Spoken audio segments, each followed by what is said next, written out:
প্রিয় দর্শক আসসালামু আলাইকুম। আজকে আমরা ঘুরতে আসলাম ঠাকুরগাঁও বিমানবন্দর।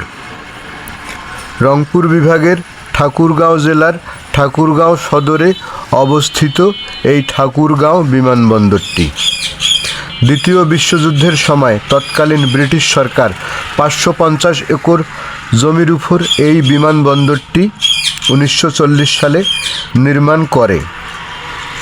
ঠাকুরগাঁও জেলা শহর থেকে 12 কিলোমিটার দূরে সদর উপজেলায় শিবগঞ্জে বিমানবন্দরটি অবস্থিত।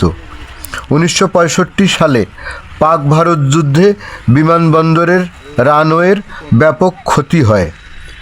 1987 সালে বিমানবন্দরটির সংস্কার করা হয়। পরবর্তীতে 1980 সালে বিমানবন্দরটি পরিত্যক্ত ঘোষণা করা হয়। বর্তমানে এটি পরিত্যক্ত অবস্থায় আছে। বর্তমানে বিমানবন্দরটির বাউন্ডারি ওয়ালের কাজ চলিতেছে। এলাকাবাসীর আশা, বিমানবন্দরটি চালু হইলে রাজধানীর সঙ্গে উন্নত যোগাযোগ ব্যবস্থা চালু হবে। প্রিয় দর্শক, প্রতিদিন অনেক দর্শনার্থী ভিড় জমায় এই অসাধারণ সুন্দর বিমানবন্দরটি দেখার জন্য। প্রিয় দর্শক, পরের কোনো ভিডিওতে দেখা হবে ইনশাল্লাহ। ভালো থাকুন, সুস্থ থাকুন।